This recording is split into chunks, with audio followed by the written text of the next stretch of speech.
বসন্তের লাল পলাশ পুড়ে কালো। বৃহস্পতিবার দিনরাত আগুনে পুড়ল শুশুনিয়া পাহাড়। শুক্রবার ভোরে নিয়ন্ত্রণে আগুন। বসন্তের শুরুতে শুশুনিয়া পাহাড়ে লাল পলাশের সৌন্দর্য উপভোগ করতে ভিড় জমাতে শুরু করেছেন দূর দূরান্তের পর্যটকরা। আর এই সময়ই আগুনে লেলিহান শিখা গ্রাস করল শুশুনিয়া পাহাড়কে। বৃহস্পতিবার সকাল নাগাদ পাহাড়ের পূর্ব দিকে ব্যাপক পরিমাণে আগুনের ধোঁয়া নজরে আসে স্থানীয়দের। খবর পেয়ে ছাতনা বন দফতরের একটি টিম এসে পৌঁছায় আগুন নেভানোর জন্য। বেলা গড়িয়ে সন্ধে হলেও নেভে না আগুন। ছড়িয়ে পড়ে পাহাড়ের বিস্তীর্ণ অংশে। রাত যত গড়াতে থাকে আগুনে লেলিহান শিখার দাপট বাড়তে থাকে পাহাড় জুড়ে। বন দফতরের একের পর এক টিম পৌঁছে যায় পাহাড়ের চূড়ায়। তবুও আগুন নেভাতে বেগ পেতে হয় বন দফতরকে। 24 ঘন্টা পার হয়ে গেলেও নিয়ন্ত্রণে আসে না আগুন। বন দফতরের কর্মীরা ফায়ার ব্লোয়ার নিয়ে আগুন নিয়ন্ত্রণের চেষ্টা চালালেও রাত্রের দিকে পাহাড়ের বাতাসের ঝাপটা আগুনকে আরো অনেক গুণ বাড়িয়ে তোলে, যার ফলে আগুন নেভাতে সমস্যায় পড়তে হয় বনকর্মীদের। ঘটনাস্থলে উপস্থিত হয় দমকলের একটি ইঞ্জিন। বাঁকুড়া উত্তর বন বিভাগের ডিএফও প্রদীপ বাউরি বলেন, আগুন অনেকটা নিয়ন্ত্রণে এসেছে। আশা করি সকাল পর্যন্ত আগুন নিয়ন্ত্রণে আসবে। 40 জনের মতো লোক পাহাড়ের উপরে আগুন নিয়ন্ত্রণের চেষ্টা চালাচ্ছে। আজ শুক্রবার ভোর নাগাদ আগুন নিয়ন্ত্রণে নিয়ে আসে বনকর্মীরা। বছরই দেখা যায় শুশুনিয়া পাহাড়ে আগুন লাগছে, কেন এমনটা হচ্ছে কেন? এখানে বেশিরভাগই সময় যেহেতু এটা একটা ট্যুরিস্ট এলাকা, এখানে অনেক সময় বাইরের থেকে মানুষজনরা এখানে আসছেন বিভিন্ন প্রোগ্রামে।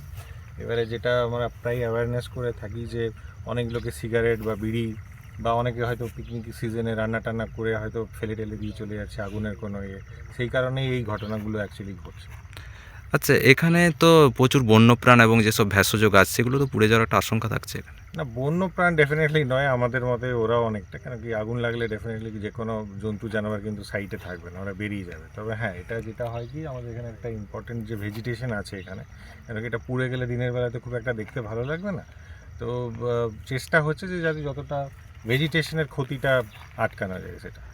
সিড বোমের একটা প্রকল্প নেওয়া হয়েছিল গভর্নমেন্টের তরফ থেকে, ফরেস্ট ডিপার্টমেন্ট থেকে, সেটা ব্যাপক সাড়া পেয়েছিল, প্রশংসা পেয়েছিল। সেই সিড বোম এলাকা তো পুড়ে ছাই হয়ে গেল বর্তমানে।